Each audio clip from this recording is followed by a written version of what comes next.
Linden rivalry leaves one injured and a cross-dresser on the run. Minister of Health, Delta variant suspected in Guyana. A West Bank of Demerara family accuses the Guyana police force of a cover-up. Marijuana and ecstasy seized in separate busts. In the region, Haiti's earthquake disaster further hampers vaccine rollout. And internationally, U.S. evacuation operation. Afghan refugees arrive in Northern Virginia. Greetings and welcome to another edition of Channel 2 Headline News Update. I am Bibi Bacchus. Thank you for joining us. In light of the government's plan to reopen schools in September, Minister of Health Dr. Frank Anthony said the ministry is expecting 100,000 doses of the Pfizer vaccines. The government has announced that the Pfizer vaccines will be administered to children ages 12 to 17. The government has taken a decision that we are going to use the Pfizer vaccines that we have first and foremost to prioritize it to children. So any child, whether you're in school or out of school, you would be eligible to receive one of those vaccines. So between 12 and 18 or 12 and 17, because once you're 18 you can get those that are available for adults. So once you're within this age group, we are going to give you a Pfizer vaccine. There will be a Pfizer vaccine for you. The Pfizer vaccine has been approved for children ages 12 to 17 and is proven to be 95% effective at preventing the virus that causes COVID-19 in people who receive 2 doses. The minister said the government is happy to receive the vaccines. The Pfizer vaccines, as you know, would be arriving later today. And this is a very welcome development because we'll be using those Pfizer vaccines for persons between 12 and 18. And when the FDA approve for the other age category, which would be from 11 to 5, then we'll consider using it for that age group. But for now, the focus would be on the 12 to 18. We have been very appreciative. We are very appreciative to receive these vaccines because there have been ongoing negotiations for quite some time. And the US government has generously agreed to donate these doses through CARICOM. And out of the doses allocated to CARICOM, Guyana is one of the main beneficiaries. So this would be the first tranche of vaccines, and we are going to get some more vaccines later on. So I think this is very good news for us, and we're really happy that we are able to get these vaccines into Guyana. Minister Anthony said that while last week the number of positive cases was somewhat low, there has been an increase in positive COVID-19 cases recently, and this could be due to a more infectious variant, the Delta variant. As of last week, our numbers were relatively low, meaning that it had dropped to about 800 or so. And then we start seeing an increase in those numbers of new cases. And that is very instructive because it's telling us that we probably have a more infectious variant that is now in Guyana. And we all know that in many countries around the world that the Delta variant is becoming the dominant variant. So Delta is now in more than 140 something countries. And as that variant becomes the dominant strain that is circulating in the country, we'll see that it's going to cause more infections. Unfortunately, it is going to cause more hospitalization and it is going to cause more deaths. What we have seen from other countries is that among the unvaccinated people, we are going to see more cases among them. Both infection, hospitalization, and deaths. So the thing here, if we are going to protect ourselves against Delta, then we really need to make sure that we are vaccinated.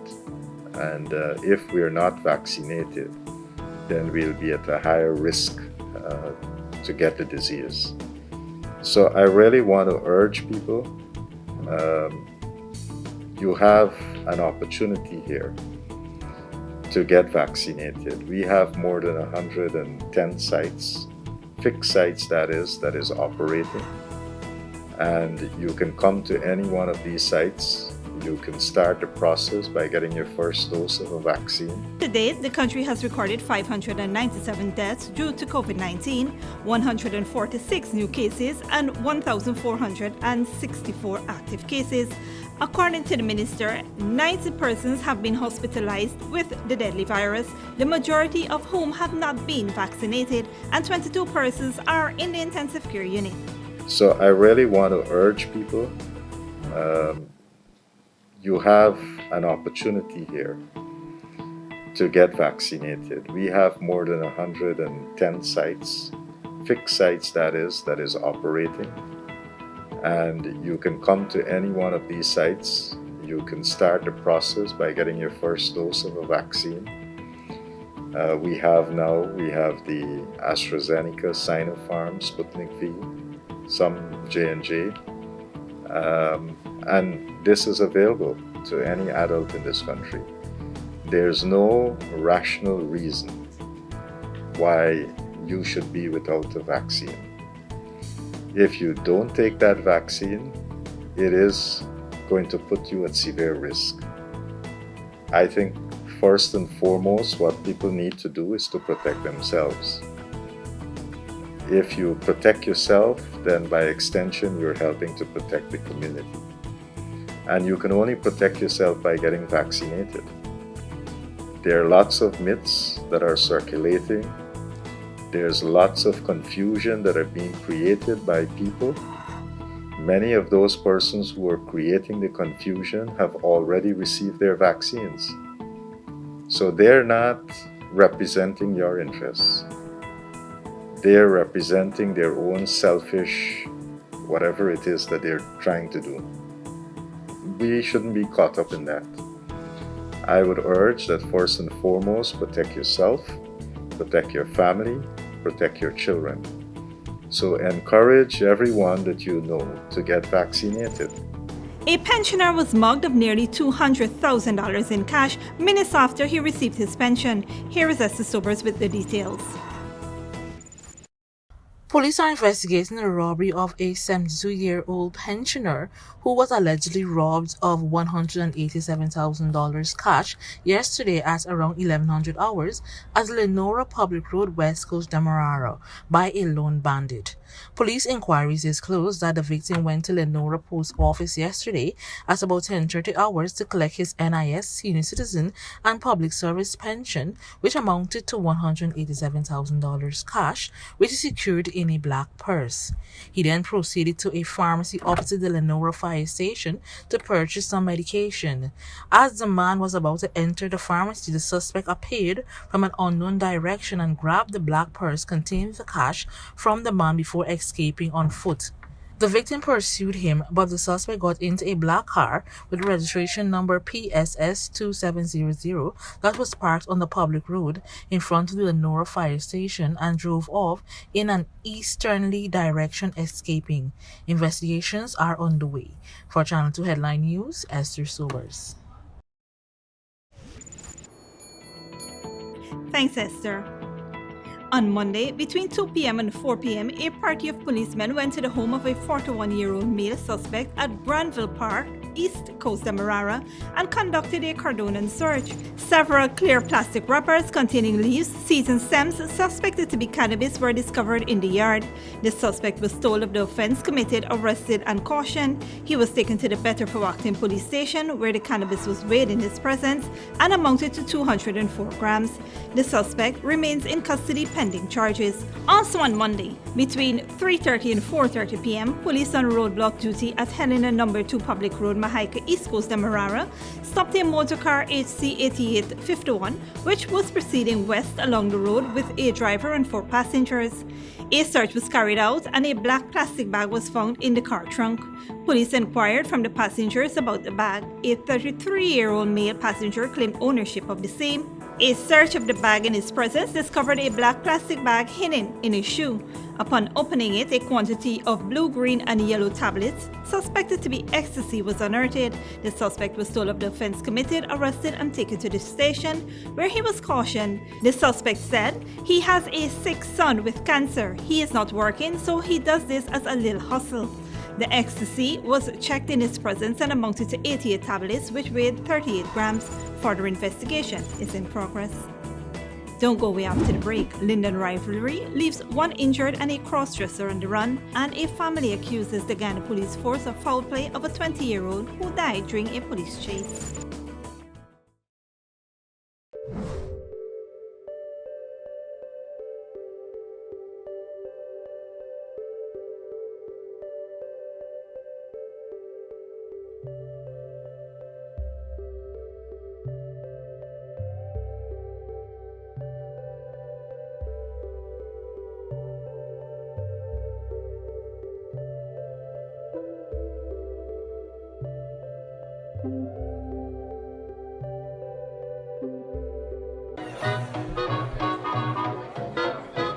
At 4 p.m., the doors for Flavors Hotel, Restaurant and Bar will be opening.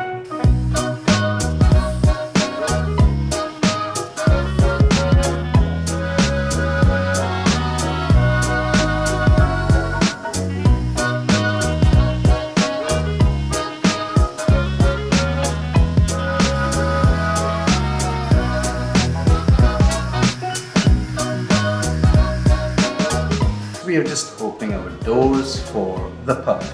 Being a new restaurant, new establishment, we want to get kitchens in place, the bar in place, the employees, the staff, the service, so that by the 28th, the grand opening, all systems are in place. There are no falters.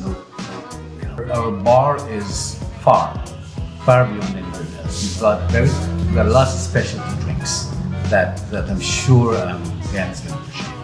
Our food is unsurpassed. We have a specialty menu with a certain type of steak, certain type of fish. It's unsurpassed. We bring professionalism to Guyana. You get the best entertainment 7 days a week. We have entertainment. I'm a stickler for jazz, Sunday jazz. I'm pushing jazz. I've got a couple of jazz bands that will be here every Sunday at 6. So please come by. Very creative person, creative in the kitchen. I'm actually a contractor that builds restaurants and bars. So I've kind of perfected the art in Atlanta and New York. And I decided to bring a bit of America to Guyana.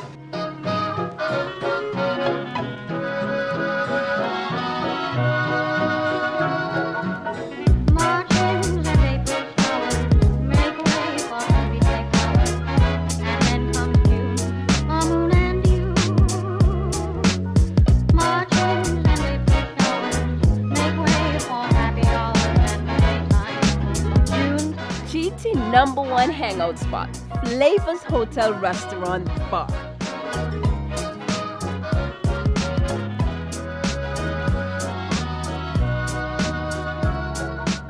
When you need money and you gotta get it fast, Creative Jewelry and Pawn Shop is the place for that confidential transaction in a quiet and secure location. You'll get the highest value per pennyweight for your gold and also enjoy the lowest interest rates and longest payback period too. Yes, for that instant transaction to solve a pressing financial problem. That Creative Jewelry and Pawn Shop, 4-6 Boyle Place, that's between the Ministry of Housing on Brick Dam and White Castle Fish Shop. Be your first and only choice. Creative Jewelry and Pawn Shop, safe and sound, solid and secure, always there for you. Telephone 231-7878 and 223-8955.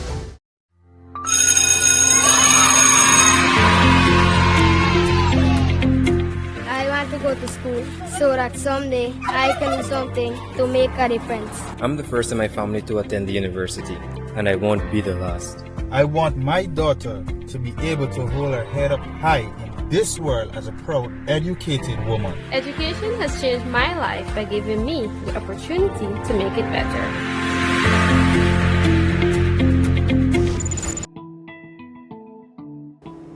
Welcome back. Police are investigating a shooting incident in Linden, leaving one man injured and another on the run. Inquiries disclosed that a 20-year-old male suspect and another male had an ongoing issue that resulted in previous skirmishes. According to reports on Monday, the suspect was taunted by the said male and his friend as they walked through the area shouting the suspect's name and laughing at him. Around 7 p.m. that evening, the 38-year-old male victim was watching a movie with his friends when the suspect, who was dressed in a female attire, approached them whipping out a small handgun from his waist and fired 3 rounds in their direction, hitting the victim in his right knee.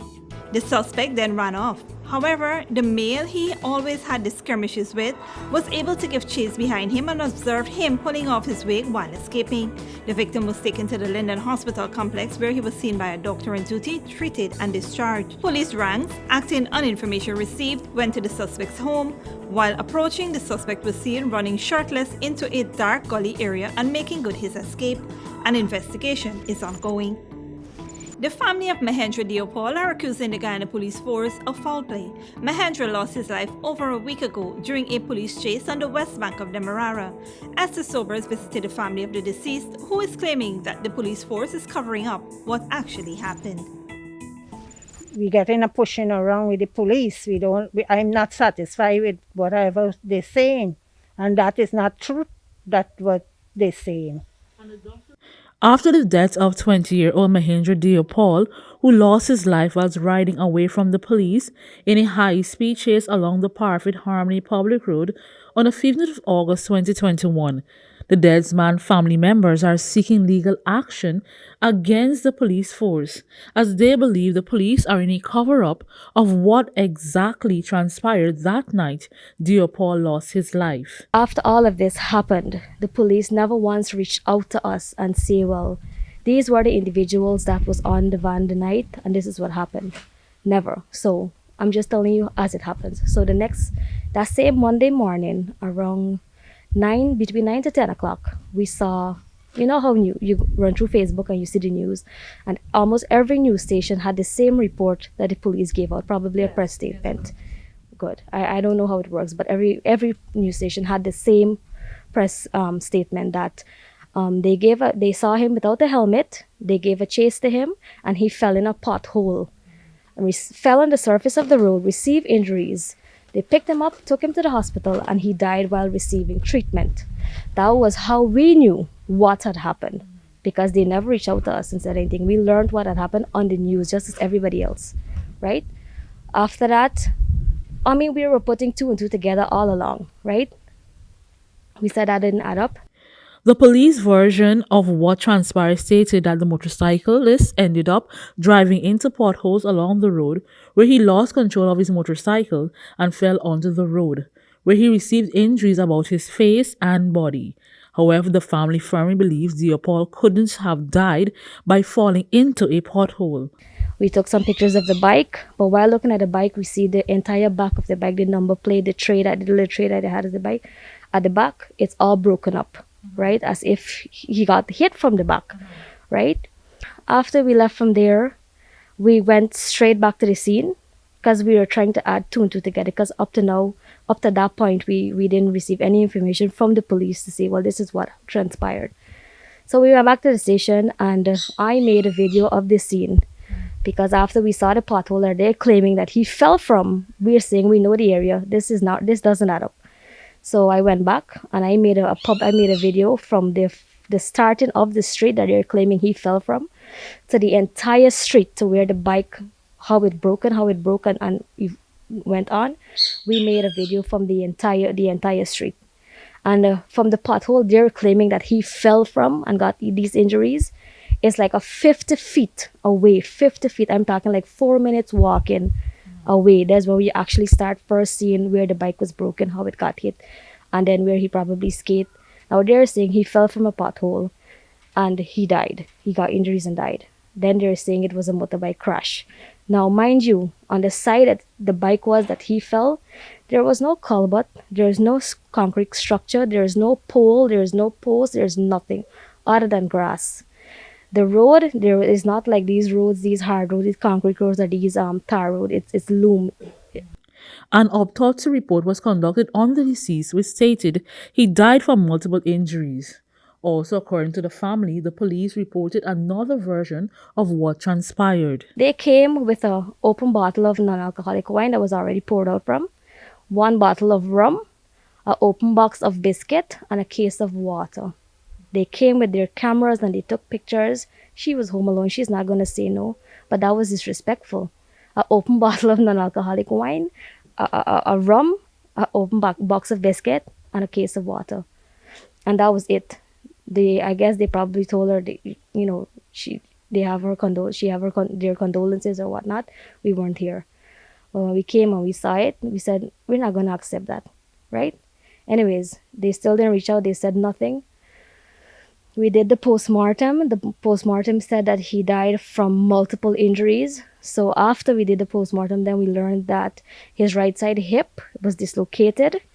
His lungs were perforated. His ribs broke and punctured his lungs. He indeed had some brain issue. His neck, they're saying that probably from a hard jock from going back, his veins were restricted in some form that he couldn't probably move, but it wasn't broken. His neck wasn't broken. And a lot of more minor injuries like cuts and bruises and stuff from a fall. So that's the first press statement that they gave out, was he was escaping from them and he fell in a pothole. We were contesting that because that didn't seem right. Now, after we buried him, we put him in the ground, still we're fighting for justice. Then we're going to see another statement just a few hours after we buried him, that Mr. Watts is saying that, oh no, now the police weren't chasing him. He spotted them and he panicked probably and rode away from them in a fast rate and slipped over a pipeline that was left there by GWI and flicked and fell and hurt himself. And they were just passing and saw him and pick him up and take him to the hospital. I shared the video back again. Anybody could visit my Facebook profile. There was no pipeline there. I even said, if this pipeline is on the ground and we didn't see it, how would he flick there and end up 50 feet away? Were you able to see the vehicle, the police vehicle that was involved in an accident? We don't know the number. We don't know the vehicle. We did, like I said, we only know what they put out to the press. On the news reports, it said that the number is PWW 5458. That is the number of the vehicle that they put out there, but we don't know that. As the family seeks justice, they will be seeking legal advice as they continue to pursue the matter. For Channel 2 Headline News, Esther Sobers.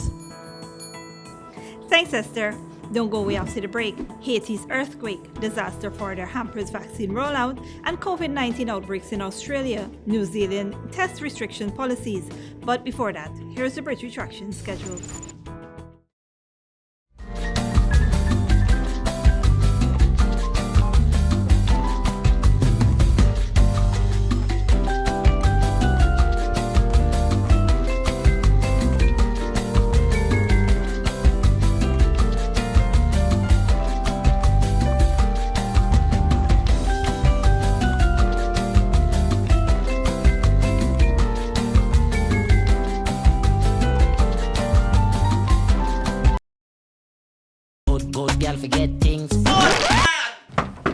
What's the problem, Granny? I want money for borrow for those surgery. I was dancing and I fall and fracture my hip. If you need some quick money, you should check Lender's Jewelry and Pawn Shop. Lender's Jewelry and Pawn Shop, lot 238 South Road Border, Georgetown. Get jewelry made to order in just 72 hours. We also accept vehicles. Lender's, best rates, longest payback period. Boys, I get through. Plus, I could dance again.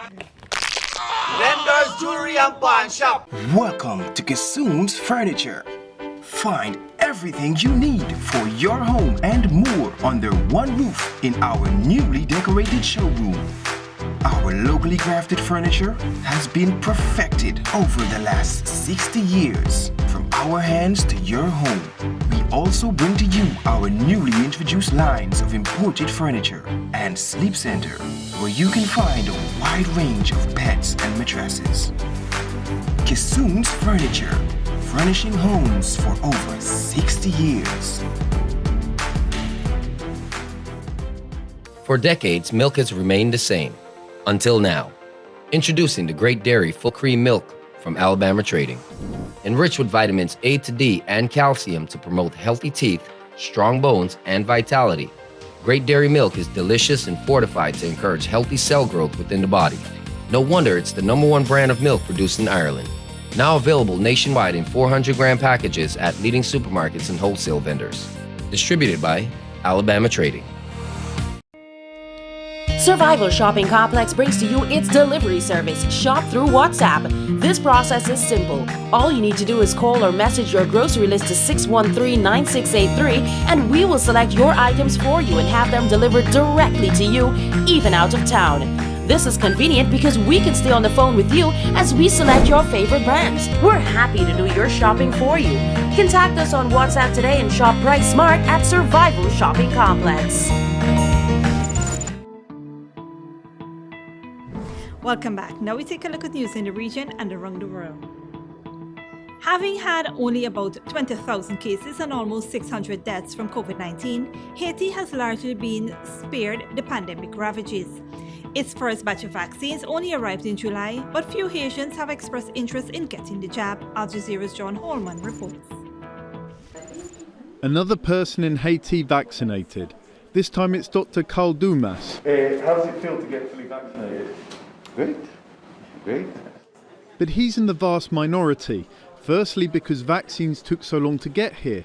Haiti's campaign only began in July.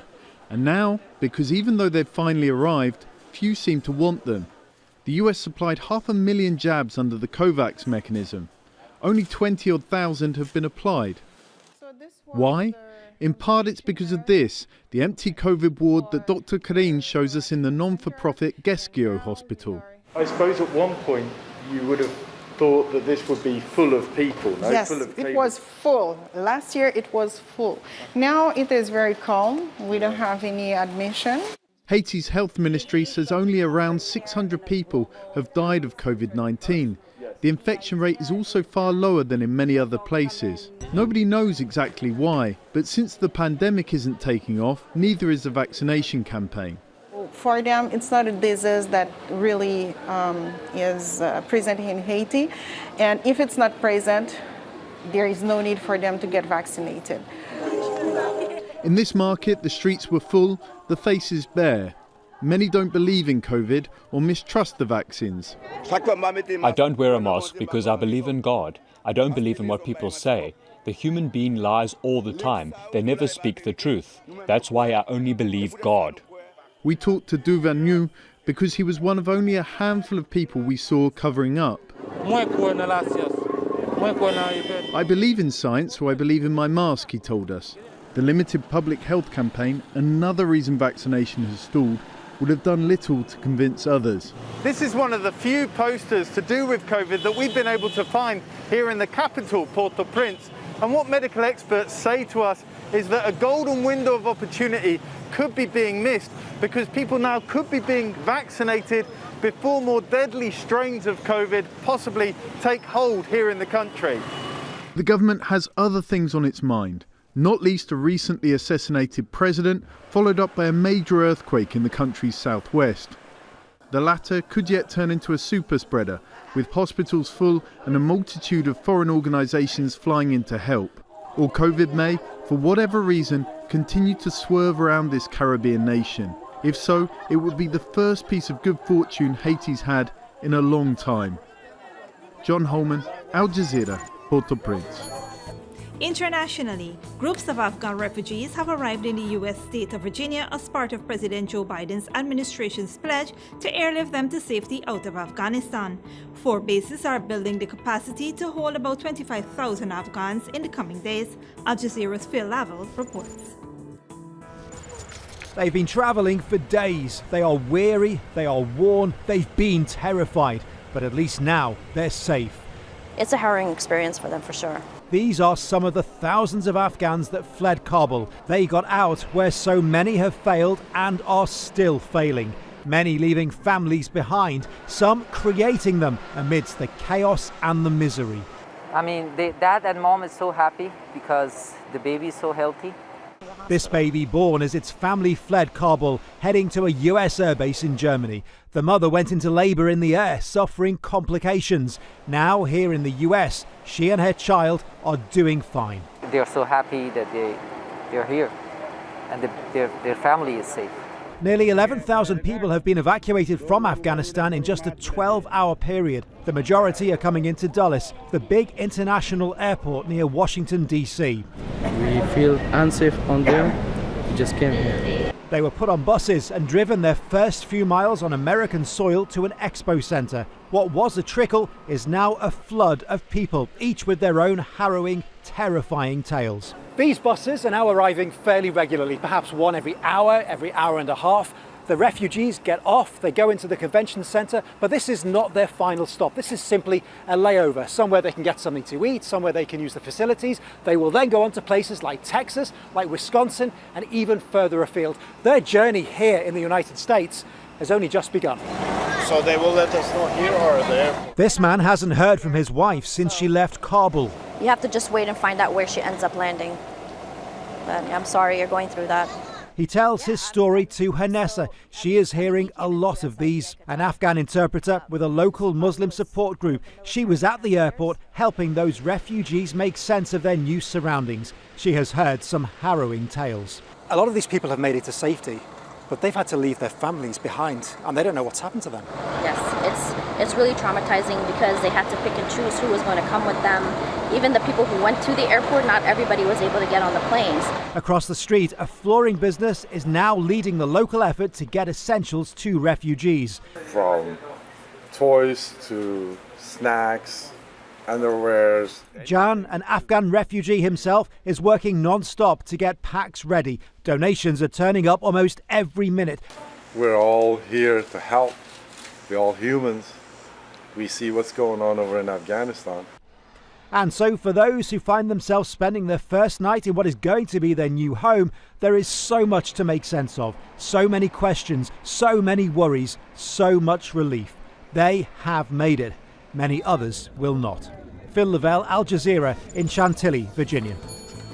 And finally, parts of Australia's most populous state have begun nightly curfews to try to contain the latest outbreak of COVID-19. In neighbouring New Zealand, the government is hoping to increase its low vaccination rates during another nationwide lockdown. Al Jazeera's Wayne Hay reports. In large parts of Sydney, the streets are now off limits at night. Around 2 million people have been ordered to stay home from 9 in the evening until 5 in the morning. The curfew covers areas of Sydney most affected by the latest outbreak of the COVID-19 Delta variant. Anyone caught violating it could be fined and ordered to isolate for 14 days. But as the new restrictions were coming in, the leader of New South Wales was already talking about easing some for people who are fully vaccinated. That's now around 30% of the state's population. Obviously, our first and foremost priority is to protect human life and to live as freely as possible while we do that. But we also have to accept that there's been no state or nation on the planet that's escaped the Delta strain, that's escaped having cases, and we just have to be real about that. But the handling of the situation by New South Wales has increased tension with the leaders of other states. They say the virus must be suppressed before lockdowns can be relaxed. Sydney was slow to impose restrictions at the start of the outbreak, leading to cases in other Australian cities and New Zealand. New Zealand has one of the lowest infection rates in the world, but like Australia, it also has a low vaccination rate, which is partly why the government says it'll continue with its strategy of trying to eliminate the virus, while speeding up vaccinations before beginning to open its borders early next year. In response to New Zealand's first positive cases in 6 months, Prime Minister Jacinda Ardern ordered a nationwide lockdown. It was introduced last week and has already been extended until at least Friday. In the largest city, Auckland, it's been extended until the end of the month. It's a tough time for businesses like fledgling events company Red Herring. But polling suggests there is public support for the government's strategy of short, sharp lockdowns. We've just had a crazy amount of time that we've had no COVID in this country, which has allowed for us to run our events, to have mass gatherings and stuff like that. So although right now it's not ideal, we just know that if you do just wait for it to get stamped out, it's worth it in the long run. With cases rising each day, the prospect of having those mass gatherings anytime soon seems a long way away. But the government believes if the latest lockdown is working, the numbers could begin falling in the next few days. Wayne Hay, Al Jazeera, Tauranga, New Zealand. And that is it for today's regional and international news. Here now is your 3-day weather forecast.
That is all for this edition of Channel 2 Headline News Updates.